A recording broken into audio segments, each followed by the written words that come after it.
Recording is on.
Well, hello, everybody.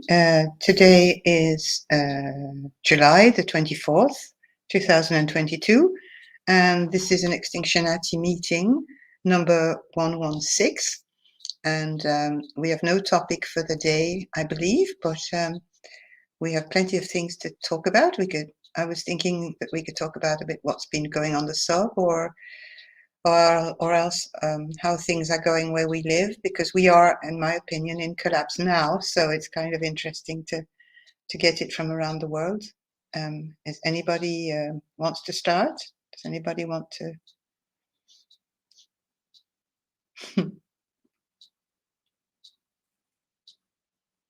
Well, should I for the record talk about the London being on fire and nobody seemingly Yeah, it sounds like a song from The Clash. That's good. Yeah, well, it is, isn't it? Yeah, London burning. They're just like a few decades too early. But yeah, no, in the local neighbourhood, there's not the local neighbourhood, in northwest London in general, there's there's fires. There's stuff on fire, and there was, like, on Monday, as you guys know, there was the hottest. Was it this Monday already? I can't remember now, but yeah, I think the Monday just passed. It was the hottest day ever recorded in the United Kingdom, where allegedly 40 degrees Celsius at least were reached in some areas of the southern England, whatever you call it, UK. And yeah, unfortunately, she abides going south. But the yeah, I don't know. And so there's been fires here. So we hear about fires in United States, and we sort of take that for granted, that that's the kind of place that should be on fire. We hear about fires in Greece and southern France. We take for granted that those are places that should be on fire, and that's all fine. And we hear about fires and floods in Australia, and we take for granted that that's all fine. And now there are fires in England where it's very rarely warm enough to even light a barbecue. And now spontaneously, we've got parks and, I don't know, green spaces or meadows or whatever bursting into flames somehow. I don't quite know the story, but basically our fire services, such as they are stretched to the limits.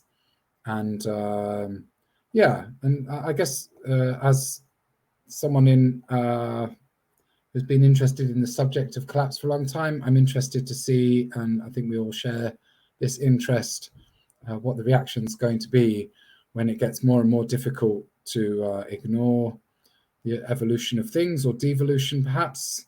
And but you know, at the moment everybody's trying to keep their heads in the sand. So that's my report from this miserable island. Yes, my impression of England is that because of your history with Margaret Thatcher kind of using climate change to close down the coal mines against the will of the workers and against the will of labor and stuff, there is actually quite a big resistance to taking climate change seriously, even on the left, even on the radical left and the sort of left part of labor, because they feel it's like a conservative thing or something. Yeah, the left are extremely climate denialist, extremely. It's absolutely bonkers.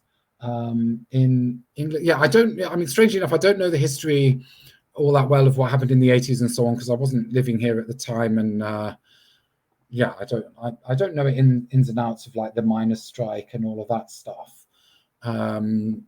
But yeah, in the current day, anything vaguely even I mean, funnily, this happened to me the other day on YouTube. I was for some bizarre reason exposing myself to one of these annoying, slightly lefty channels, and they were talking about how the British media is, you know, involved in climate denialism, but they have that kind of typical wanky liberal sort of climate. Now we have to build windmills and nuclear plants kind of climate attitude, and I made some stupid comment about, oh yeah, well we've already gone past tipping points or whatever, and I got banned for being.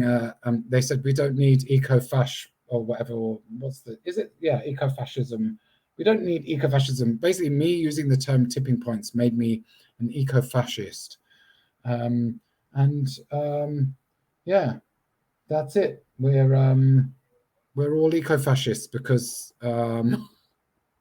I don't know. So yeah, going south, we are the left, which again I would say I have technically some affinity with, but it's slowly going away because they totally they're as bad as Murdoch, right wing Daily Mail nutcases, if not worse. Yeah, it feels pretty desperate though if they immediately jump to calling you an eco-fascist just because you're talking about some tipping points or whatever.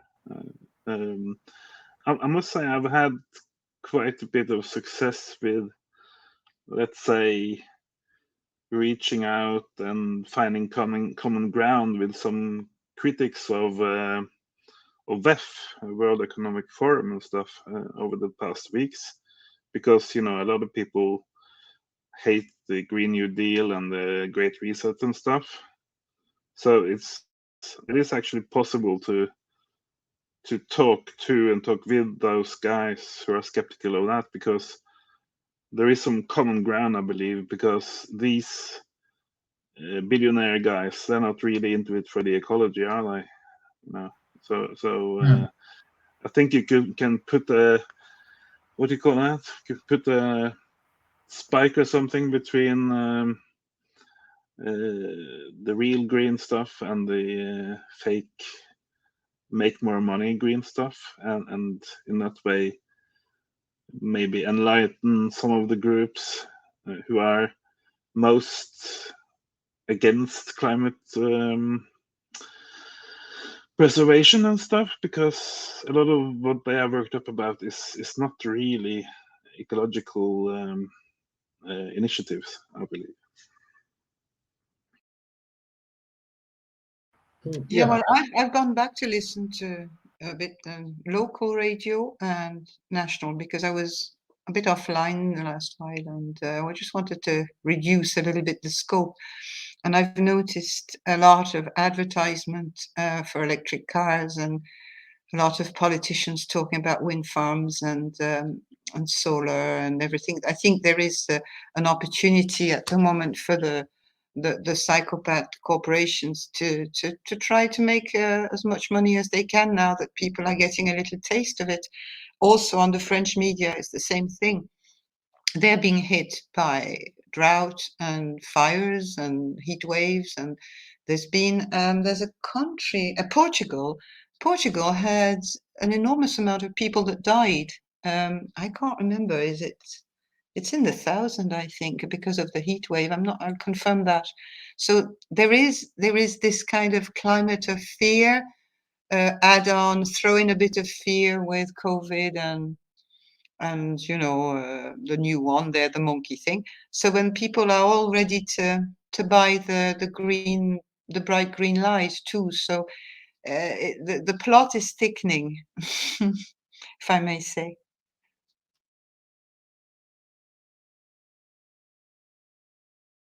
Yeah, it seems likely that people will then get onto the whole fling themselves. The more dire things become, I don't know, they'll probably become more and more enamored with windmills. I'm waiting. I mean, I'm kind of I'll almost be disappointed if this winter there aren't actual like load shedding scenarios in the UK. But if not this winter, then in the next couple of years, there's got to be problems with the power supply, because as I understand it, so much of our electricity depends on natural gas, and if you're running short on natural gas, you can't shut off the use of actual gas, you know, that directly flows to houses, because you can't turn it off and on again without risking like loads of explosions and stuff when people you know, there's basically a risk of setting off a bunch of explosions if you turn people's gas supply off and on again, just like that. So you can't turn off millions of houses. So if there's a low gas supply, they're going to have to turn off the electricity. And yeah, I've lived in places where they have load shedding, and in itself, it's not that bad. You learn to live with it, but I can well imagine that it'll have an unsettling effect on people if that starts happening here. But I think it'll get like sublimated, and yeah, I don't, I think the don't look up scenario is, and again, I feel it's a bit of a cheesy thing to refer to now, but I think the don't look up scenario is true, that people will just keep like deflecting their attention. They'll play more video games, or they'll come up with more crazy things, or they'll fly more to Tenerife or whatever. And I guess that's another thing. Like there's this like news of chaotic scenes at Dover where you can't even get a fucking boat off this island now because of passport checks. And yeah, so we can't, there's no escape, as someone once said. There's no escape. So I'm hoping I'll be able to escape at some point. But yeah, so yeah, there is like the everyday things that people should be able to do are slowly being interdicted by circumstances. But I'm not optimistic that anybody's going to be willing, you know, outside of these circles of tinfoil nutters like us. I don't think people are going to start showing any willingness to acknowledge that there are problems, you know, at a social level. And yeah, as I said earlier, if they do, it's going to turn into mass panic. That I almost think I'd rather them keep their head in the clouds, really. Well, I noticed for myself that I while you were talking, I feel much more relaxed to the question of whether or not I will wake up. I kind of feel that we hit the nail on the head in our March to early June series on Extinctionati. I tried to summarize it in 4 different videos on my channel.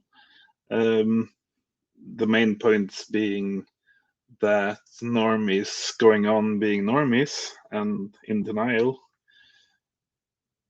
is most likely working in the direction of an early collapse. We talked about that a lot of times. But I kind of feel that is being confirmed every week, and I'm pretty relaxed about it because, yeah, it's not the worst thing that could happen, I think.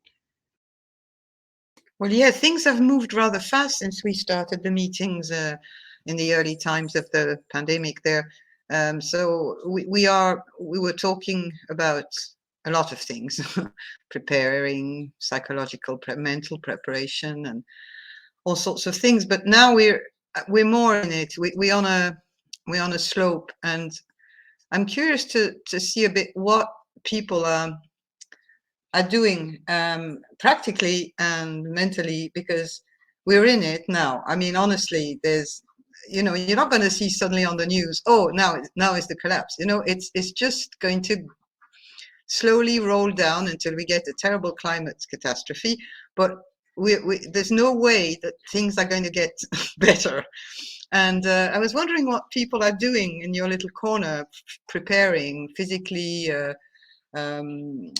I don't know, in your everyday life with your neighbors? Are you planning to go somewhere else? Are you, ducking down and preparing? I was wondering have things changed a little bit around in the group?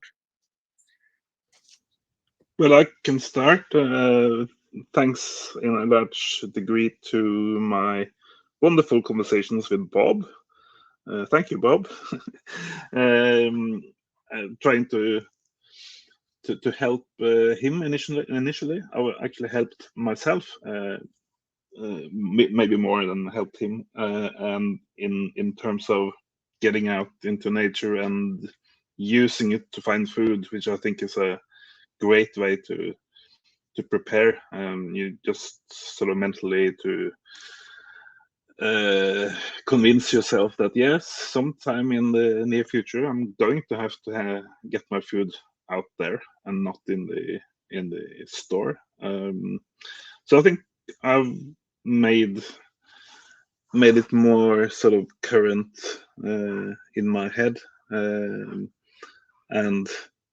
I'm preparing for larger hunting trips than previous years, and we'll see if I'm going to come home with an animal or something. But I think just talking about it, like Just Collapse says, talking collapse, it makes it more a part of your everyday life, I think. Yeah.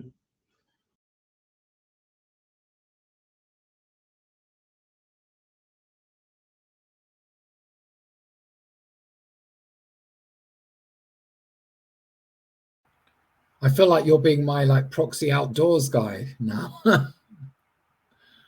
GS, I'm living vicariously. Yeah, just pay me and I will go outdoors for you. Yeah. Yeah, I can sponsor you. You need a Patreon. I will, for $20 a month, I will hunt one reindeer. For $25, I will make reindeer soup.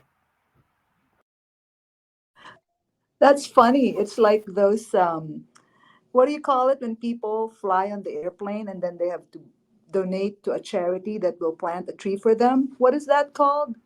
Oh, I can't remember the term. Something ridiculous. Yeah. Carbon offsets is what I hear. Yeah, That's it. Yeah, carbon offsets. So I like this deal, though. I mean, I would take the outdoors deal. Yeah, Torstein, you're my offset. Can I eat it though? There's no way. the nature offset. Maybe that's a way for us to raise funds, huh, for the Extinctionati. I like it. We need to set up a Patreon where we can be your doomers by proxy. Yeah, we can call it "We Eat for You." You pay us, we eat for you. Oh no, that's already Marie Antoinette or something. Okay. Yeah, it's the ultimate diet. Well, over here, I don't listen much to mainstream news and I don't have a TV. But I can't avoid it because my partner turns the radio on. And the big news are, of course, inflation. And then, so it's being described for some people as getting into the situation where it would come to the point where they will have to choose, should they buy food or should they pay their heating bill. So so that's one of the things. And of course, there's also a lot of preoccupation with political and social changes, like the abortion issue or abortion not being allowed, the trial or the hearings about the January 6th Capitol, whatever you might call it, issue last year. So, and then of course, the Ukraine war. So a lot of, and yeah, of course, money pox. So people are kind of distracted. But I think the most direct impact is that um, energy is going to be really costly, and who knows what will happen in the winter if people are going to be able to afford heating. But I was wondering if people in the group have kind of changed in the last 2 years since we've been.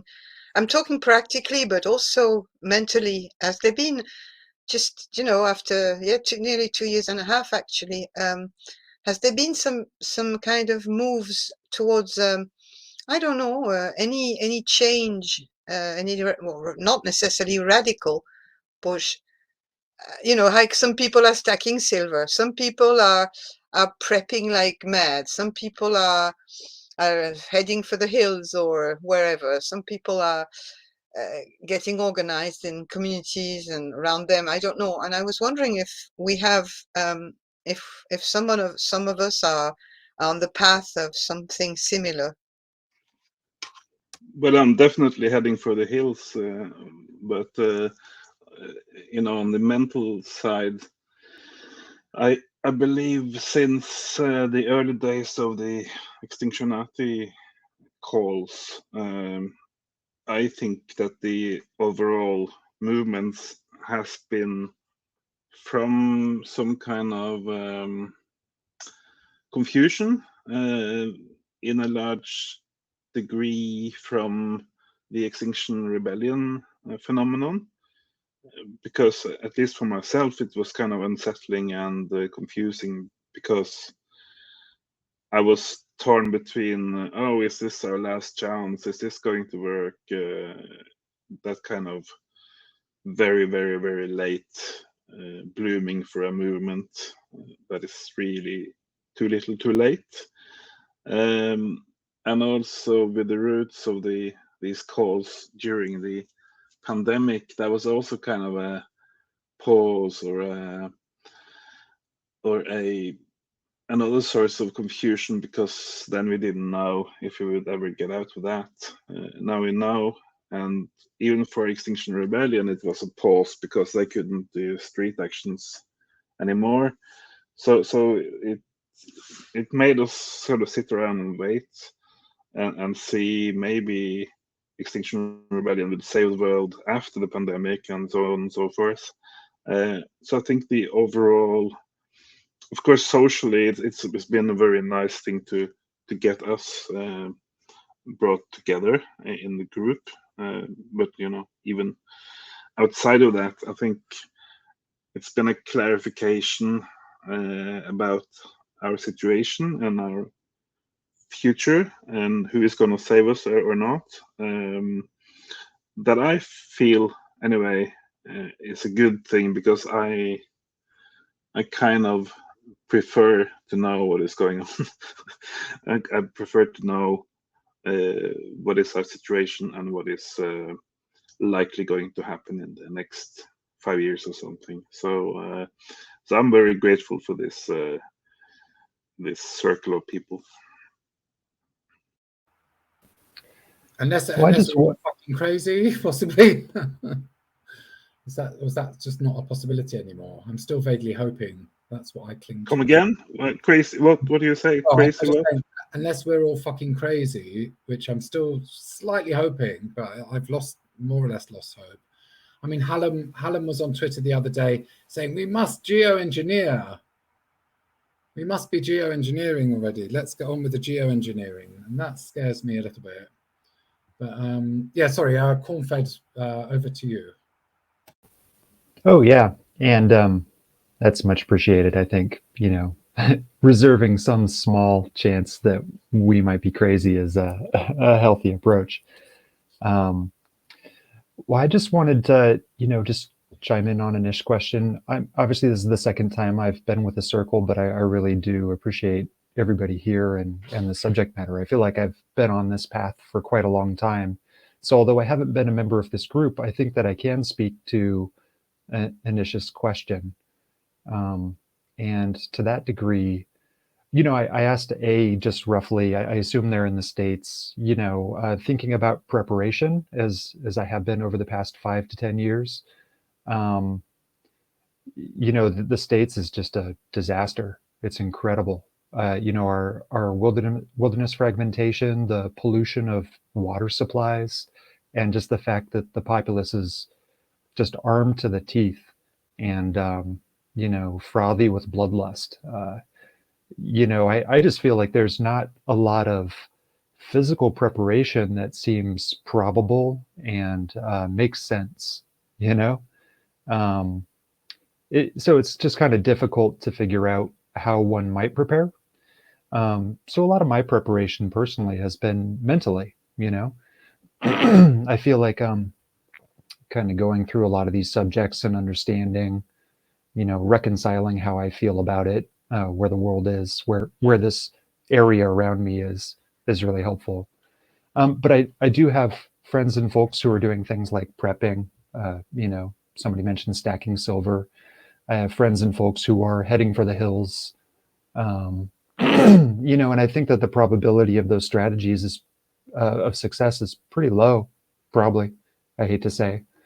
Um, One of the things that I've really been focused on is building my social circle of people who are aware about these kind of dynamics and where things are likely headed if we're not all insane. And also in projects to try to build soil and to whatever degree might be possible, local food stability and food security. And again, I'm not convinced that that's very smart or probable, but I think it might be helpful. So I don't know, I'm kind of consigned to there not being an exit and mostly doing mental preparation, but some other things around the edges. So I hope that answers your question, Anish. Yeah, that's what I was wondering. Because yeah, it's difficult. As we all we all agree, there's no escape. And as what Going South was saying, it's he's heading for the hills mentally. I find I'm there. I'm going there too. I'm there for a while now, but it's as aggravated since the Extinctionati has started. Um, but I am more and more reliant on foraging and picking, and also getting shells and things from the sea and all that. So I've increased what I was doing before much more, but not because I'm frightened. I think it's more because it's become a way of living, and it can be very enjoyable. So I'm not in a prepping mentality really. It just seems like you're in flow when you're doing that. And I have, yeah, and I have actually noticed that you don't go looking for people, they find you. In the last year or two, some people have contacted me just like that and saying, we've just started to chat, and oh, we swap, or would you like to do this for me and I do that for you. It's just it's just happening without really looking for it.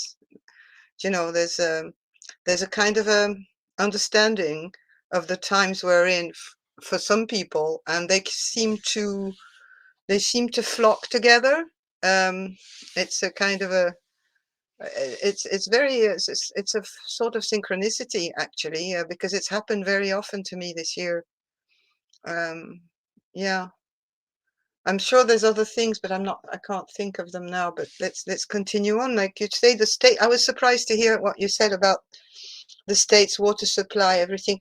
Is it this? I mean, it depends on, I suppose, where you are in the states, and where urban or in the country, or I'm not, I haven't traveled United States, I don't know them at all, but you only hear about this lake drying up, or this pollution there, or the big plains with loads of pesticides and huge intensive farming.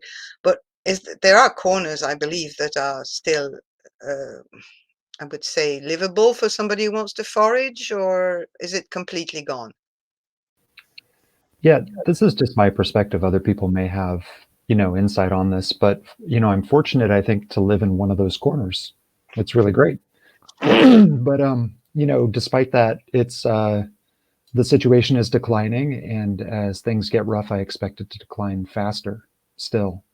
And, even with the knowledge of things like foraging and relying on wilderness areas for gathering, of course, we're not alone in that. And at least in the States, those areas are going to be under intense pressure, especially if internal fighting starts to happen and as resource scarcity becomes more of a problem. There's just this immense crowd of bushcrafters and preppers who are very much into foraging in wilderness areas in the US. and also have a much more violent mindset and outlook.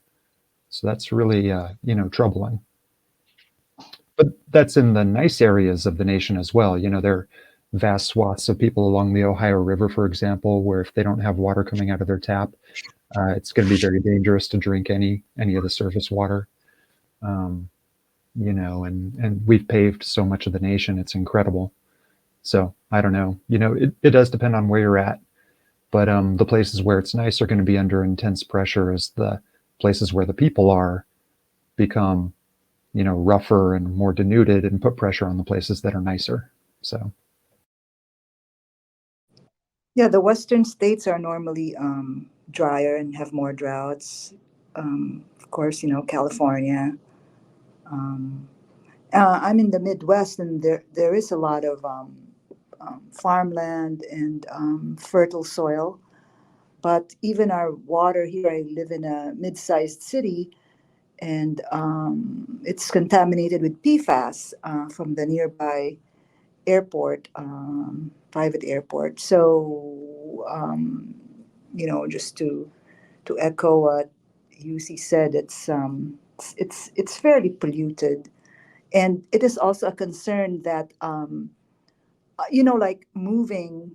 I sometimes I daydream about moving to a rural place and having just a bit of land and a little house and farming a little bit. But the difficulty is once you move to a strange place, people don't really consider you one of them, especially if I'm coming from a supposedly liberal city. People look askance at you.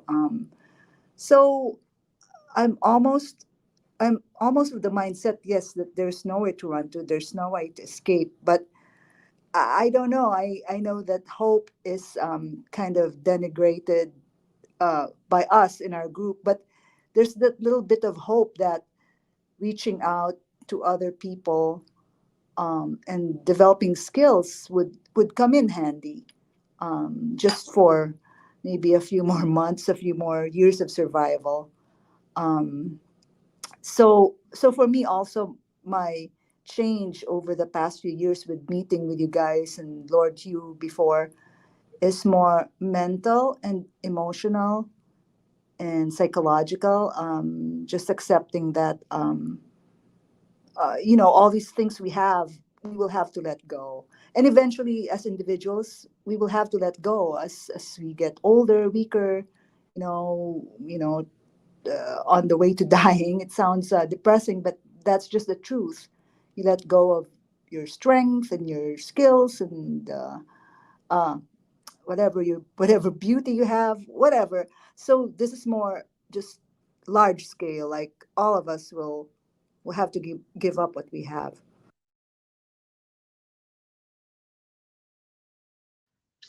Yes, in Norway, or I'm a Norwegian. In Norway, we just had the 11th anniversary of the terrible terror attack in Oslo and on this summer camp island on the 22nd July. And I'm not going to talk a lot about that, but it was strong enough for me to have to cry a little earlier this week, because I was just in the middle of it in downtown Oslo. So what I'm going to talk about is the scale of that attack compared to what we talked about earlier on this group, about millions, maybe billions of people dying or going out of history in the first years of physical collapse, I guess we could say.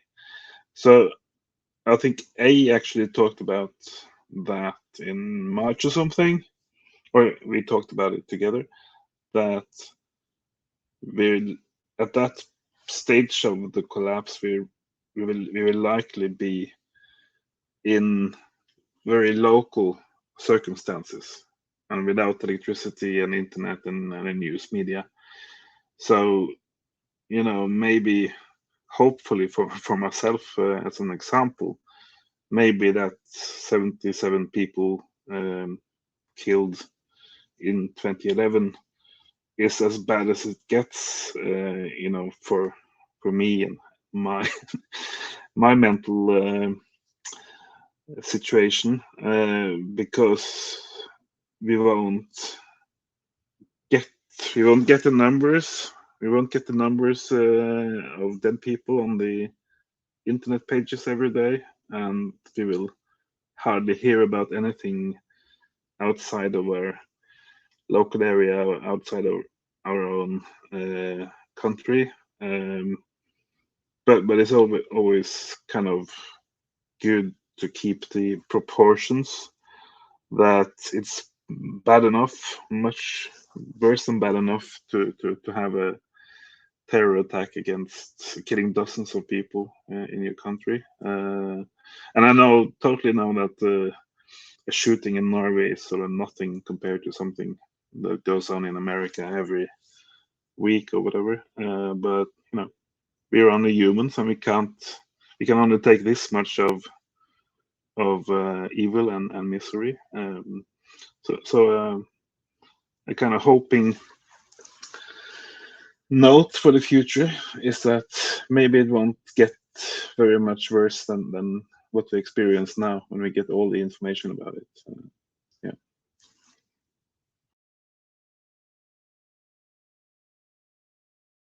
Yeah, you've often said that about when things start to go really bad, we're not going to, if we shut off from the world, we're not going to hear so much, and it's going to be really local.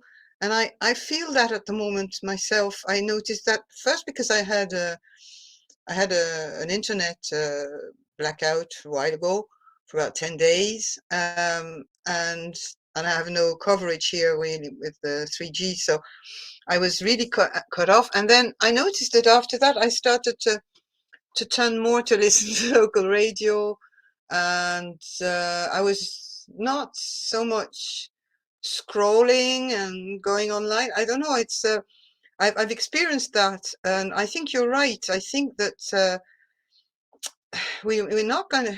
Of course we've got the internet, so we can see all those things that are happening around the world at the moment. But yeah, when things go really bad, we won't have that.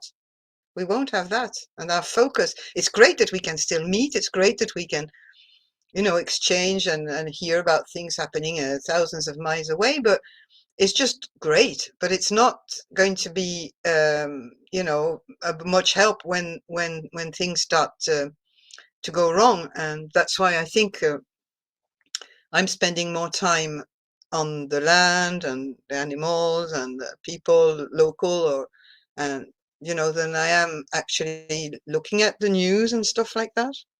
You know, the tragic end of doom scrolling. Yeah, I know. Um, that probably goes too with a more my age and maybe a more meditative state where I'm a bit now at the moment. I suppose I don't know, but yeah, I think it's slowing down. I've been slowing down for a long time, but now it's also slowing down on the slowing down on the scrolling. Is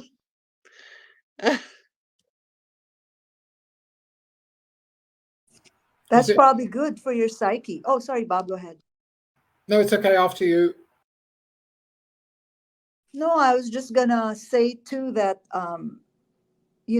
since that day will come, as we all know, when there's no electricity or it's so expensive that we can't afford to be connected to the internet, it just emphasizes the tip or the path that UC has been talking about, connecting more to the local community, because that is where we will be.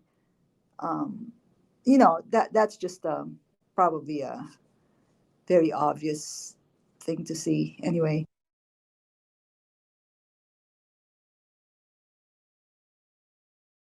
Yeah, I guess. Yeah, it's sort of like, have we even gone like to the extent that it's starting to feel like all this doomerism is looking real enough to those of us who've been following the trend that it's almost time to kind of disengage from it a little bit.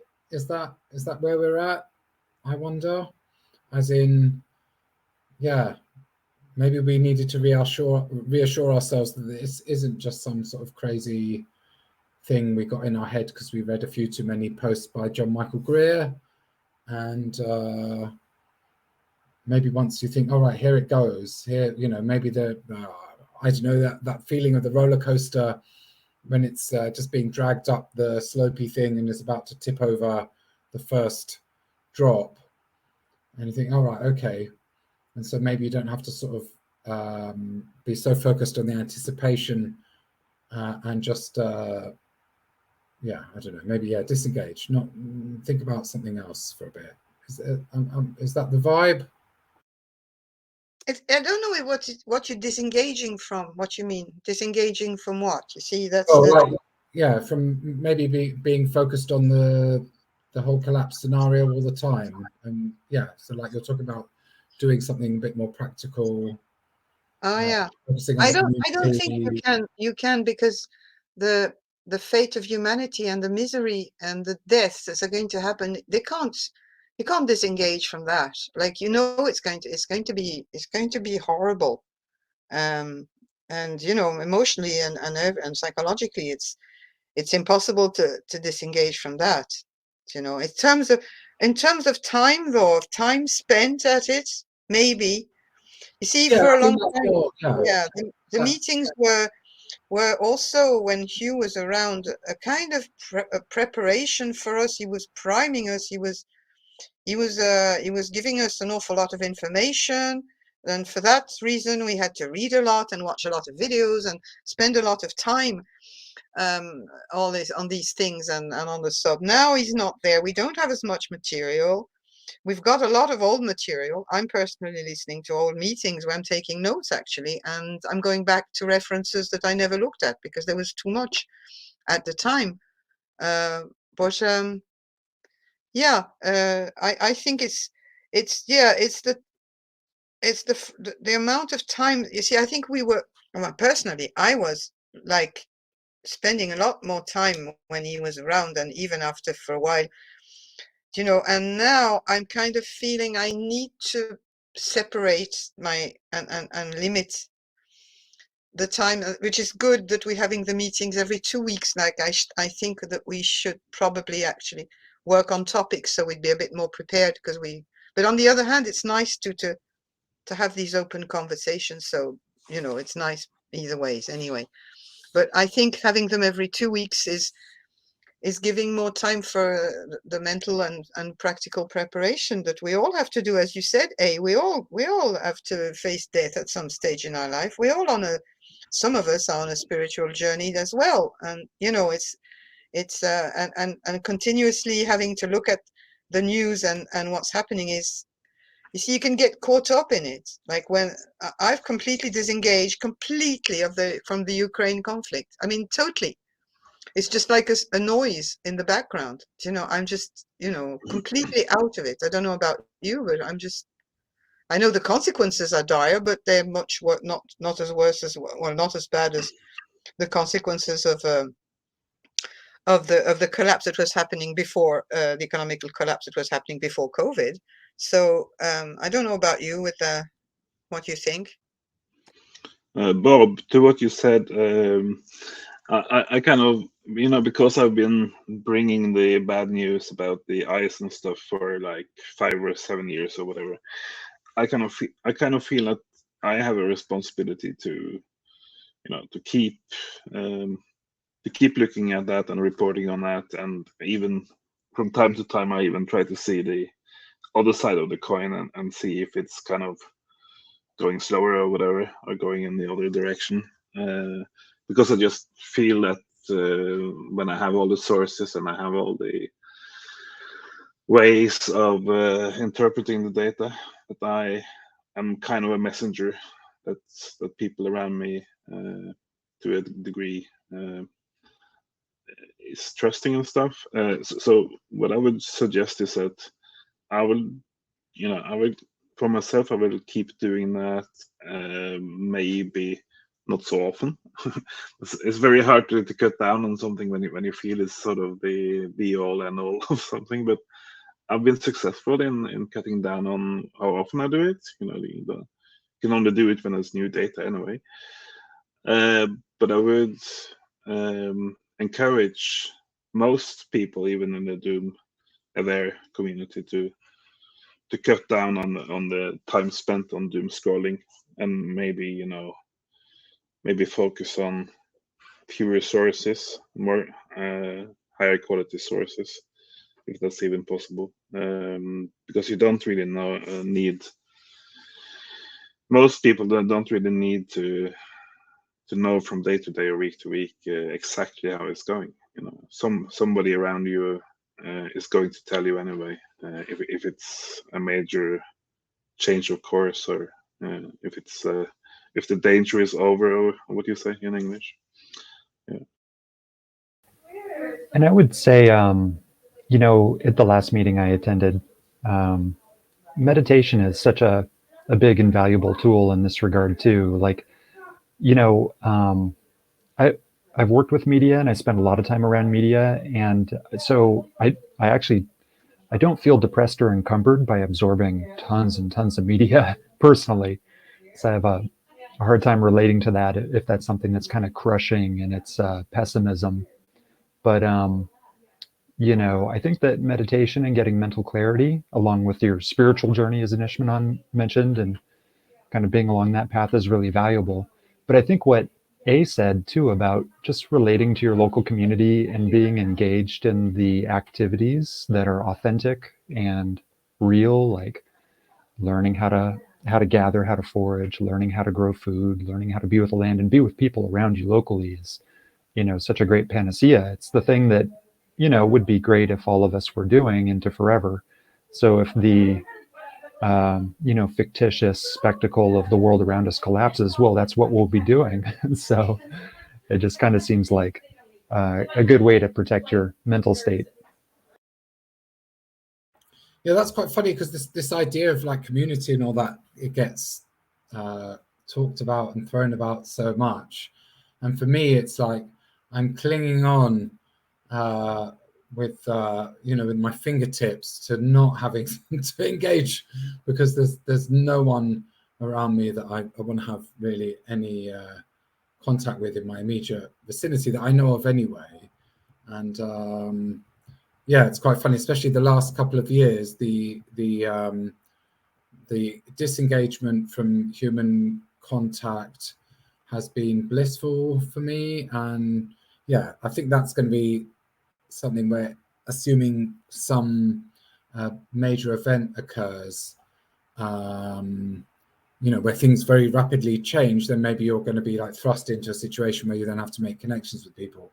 But just purely personally, the idea of like building community or trying to connect with the kind of people that live within, say, walking distance of where I am, I just couldn't imagine doing anything like that except for under very emergency conditions. And yeah, I'm sort of impressed with and slightly envious of people who are more attuned to doing that sort of thing. It's very challenging too. And let me say, I think it's complex. There's this great talk here locally titled Community and Other Disillusionments. I think that we're, as a disillusionment, especially me living in kind of a somewhat of an urban area, it's so tricky. I'm surrounded by people and most of them are a threat. It's very tricky. But among all that, there's a few gems of people who kind of see where this is going, and it's been valuable to connect with them. But I'm more of a recluse. I envy you by being able to separate a little. But there's a few people here and there I've been able to find which are okay. Yeah, I don't think I know anybody in the physical world yet that I've met that quite sees things through this prism. But maybe we don't have to have many connections right away, and maybe we can find friends, or a few friends or people, like we don't totally agree with everything, that it's not possible, but we can have certain connections to them as far as exploring interests. Maybe one friend likes to garden, so you could ask them to help you garden, something like that. Or one friend knows how to sew, you can connect that way. So the activities are the connections, and we don't really have to be intellectually talking about, how do you assess the level of collapse or whatever their political or religious beliefs are. I know it's kind of hard to compartmentalize, but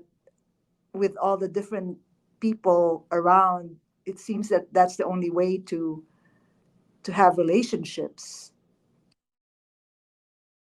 And I think also, I agree. I think as this becomes more aware, there's going to be a stampede of people into the space. And that is dangerous in some ways. But, I think that, for people that are around other people, we may find that, people are increasingly interested in these topics and looking to explore. So I think it may be something that'll increase. I'm a bit of a recluse myself, and I really not a. I'm rather introverted, and I don't handle being with a lot of people very well. Uh, but I, it's funny, but I still felt that I was not looking out, but I ended up by the rare moments I had some interactions with people to find myself with like-minded people in terms of collapse and in terms of mutual aid. So I just because it's happened quite a lot the last year. I was just wondering if it's happening to you guys, and I've noticed that in the group there was quite a lot of people who are who like their own company, and to say the least, and who are not big socializers, and who are I've talked to a few around and through the years, and we will. So, and also we're talking about community in a very artificial way. Like we are, we are humans that have lost totally what the sense of community. We don't have a tribe anymore. This is gone. Your tribe, you didn't choose it. You were born in it, and you grew up in it, and that was it. And you had the customs and the culture of your tribe. So there's all this talk about community and all that sort of stuff, but I think that's very artificial. I think it's just the people that happen to be there when you need them and when they need you, and when they're in the situation that the situation where things start to be very difficult and we need each other. That's going to be the sort of community that we will have. It's not something that you're going to say, okay, we're going to have a group of like-minded people who think the same thing, read the same books, and worship the same gods. I think that's totally non-realistic.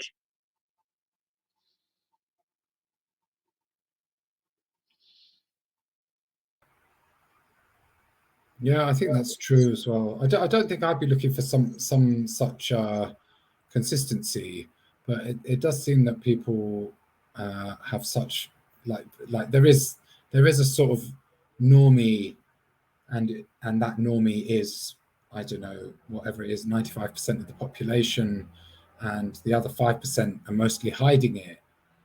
Uh, so yeah, that's the weird thing. It's so far out other people's beliefs in the world as it is, according, whatever the version of the world that appears in the Guardian or the Telegraph, and on whatever EastEnders or whatever TV thing. That's the version that a lot of people seem to believe in it, and it's once you've drifted away from that, it's very difficult. Well, I personally find it difficult to commit to interacting with those people, except it's this whole weird act thing that you're doing that I find quite tiring to keep up when you're pretending that it's normal, whatever they're doing, those people.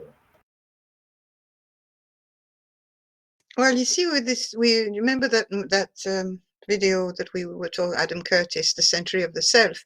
You see, we have managed, or they have managed, or our society has managed to create individuals who worship their individuality and who are totally separated and who are not connected.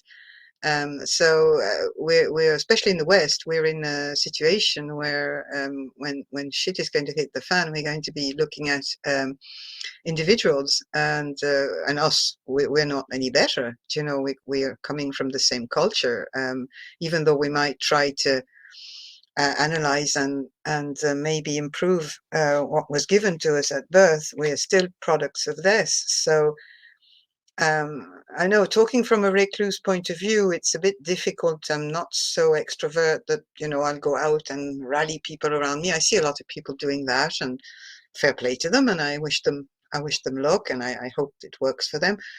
It's going to be a patchwork of different methods, but we can't do this alone.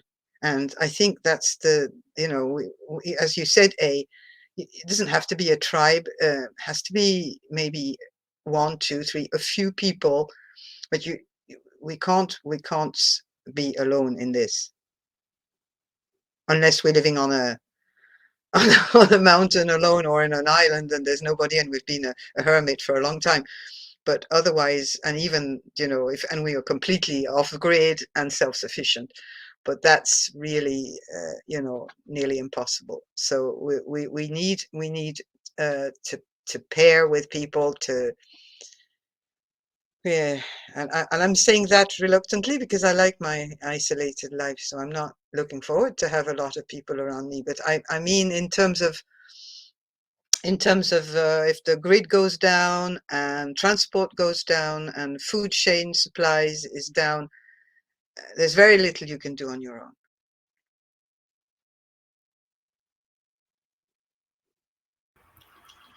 Yes, that's going to be very challenging for recluses, isn't it? Yes, indeed.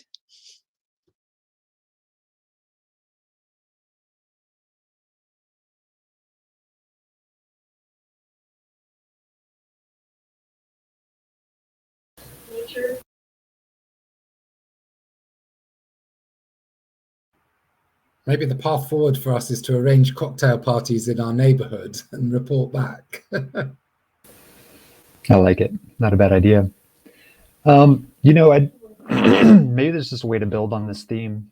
You know, I think one thing that's really interesting is just the way, you know, in my somewhat urban environment, the culture all around me is superfluous.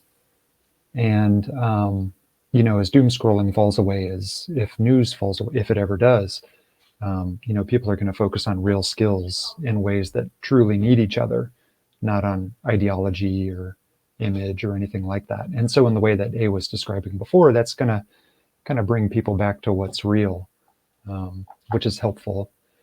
But, you know, here in the States anyway, you know, being in the Northwest, it's just so volatile and unpredictable.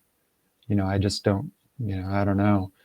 But the other thing that's kind of interesting about, you know, a deep doomer barbecue, for example, is until the material reality enforces itself on the public and the culture, I think that, you know, I just have to make peace with the fact that the culture surrounding me is it's not under my control.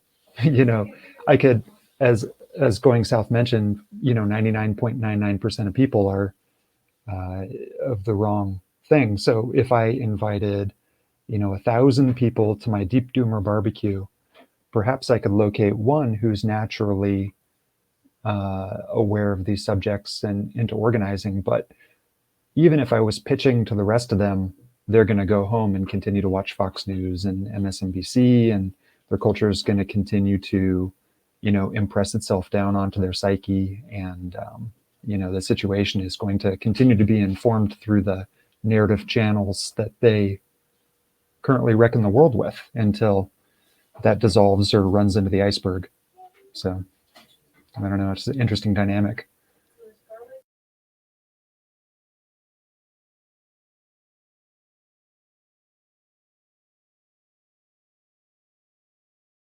Well, I posted on Reddit. I don't know, is it yesterday or today? I can't remember. The thing about the hobos. I remember Hugh used to talk a lot about how they were amazing, and how that community that lasted quite a long time actually defied everything that was expected in times of collapse. So I was looking more on that sort of loose, non-organized, but a bit anarchic type of attitude in these times, because I've read the whole thing. I don't know if you had a chance to look at it, but it's fun. It's hard. It's about hard times, but there's fun in it too. These guys had created a vocabulary, code name, code things. Everything was. There was it was not really, he couldn't say it was organized, you see. It was completely spontaneous, and I wonder what you think of that.